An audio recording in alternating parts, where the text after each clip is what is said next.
A juíza Ivani Silva da Luz, da 6ª Vara da Justiça Federal em Brasília, proibiu que Jair Bolsonaro e seus auxiliares comemorem o aniversário do golpe de 64, que completa 55 anos no próximo domingo.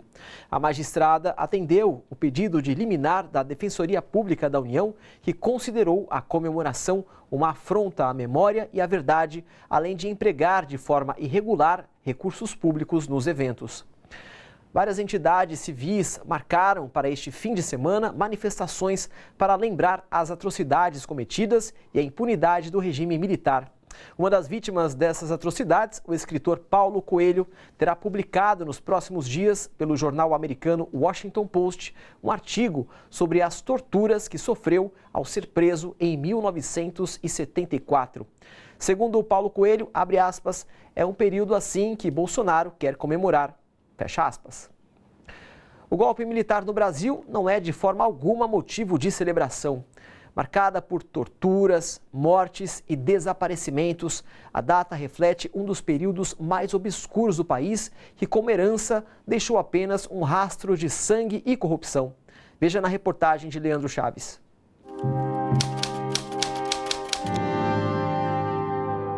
O 31 de março de 64 representa um momento de ruptura democrática, um momento de instalação da violência, um momento de inauguração de um processo que levou à tortura, à morte, desaparecimento forçado, levou à total falta de transparência, o que aumentou de forma brutal a corrupção no Brasil. Esse episódio, né, que é um episódio que é uma ruptura democrática, né, ele é agravado inclusive pelo fato do João Goulart ter sido eleito. O João Goulart foi eleito vice-presidente, porque você tinha uma eleição que previa a eleição de presidente e vice. Com a renúncia do Jânio, o Goulart é um presidente que tem legitimidade e legalidade. E aí você tem uma ruptura, né, que nós chamamos de golpe e que os militares e alguns setores da direita ainda hoje chamam de revolução. A ditadura desapareceu, assassinou mais de, segundo o relatório da Comissão Nacional da Verdade, 434 pessoas. Tem muito mais gente que isso. Nós tivemos assim mais de 8 mil indígenas exterminados pela ditadura militar e muita gente que a gente não localizou, pessoas pobres, inclusive, que não eram militantes, que foram exterminados pela ditadura militar.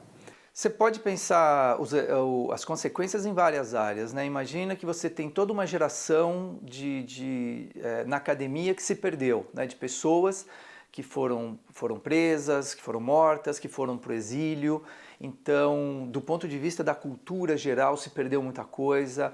Do ponto de vista da possibilidade do debate das ideias, você perde também. Ainda que até 68, até o AI-5, você não tivesse uma censura clara, você tem uma dificuldade de se colocar e você tem um risco em se colocar. Quando eu comecei a ser torturado, eu fiquei 3 meses trancado numa solitária, né? Porque além do Minhoca, outro colega meu da geologia, o Ronaldo Muito Queiroz, foi morto pelo Cláudio Guerra, o delegado Cláudio Guerra, na Avenida Angélica. E dezenas de companheiros foram presos da geologia. Bom, de lá eu fui para o DOPS. Fiquei 90 dias na UBAN, que era o nome da Operação Bandeirantes. Depois eu fui para o DOPS, fiquei 45 dias, depois eu fui para o presídio do Hipódromo. Onde eu fiquei preso, era um presídio ultra barra pesada, né? E eu fiquei 90 dias numa solitária, numa cela forte. Você trabalhou muito pouco na educação, você trabalhou muito pouco na cultura, você trabalhou muito pouco com políticas públicas. E especialmente porque o Brasil não fez justiça. Brilhante Ustra foi o maior torturador, assassino, bandido deste país, e ele foi considerado pelo atual presidente da República como um herói. O herói. A juventude ouve né, do presidente da República que esse cara é um herói e não sabe que esse cara foi um torturador. Só mais recentemente é que você começa a falar dessa violência da ditadura, você começa a mostrar os casos absurdos. Só que vem sempre com um discurso do outro lado dizendo, não, mas isso foi necessário. Então essa é uma questão muito importante. No Brasil, ainda hoje, você tem setores importantíssimos, dos meios de comunicação, por exemplo, que continuam reafirmando o que fizeram como algo necessário. O que nós precisamos fazer? O Instituto Vladimir Herzog tem um compromisso com o direito à memória, verdade e justiça. E nós vamos trabalhar cada vez mais em trazer à tona o que aconteceu da época da ditadura militar.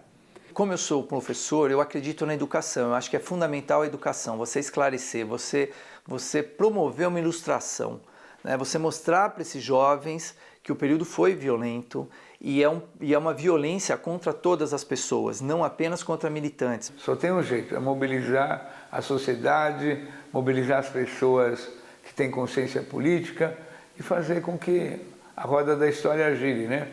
Gente, bora fortalecer a TVT? É só clicar em inscrever-se e depois clicar no sininho. Pronto! Assim que pintar notícia nova, você fica sabendo no ato.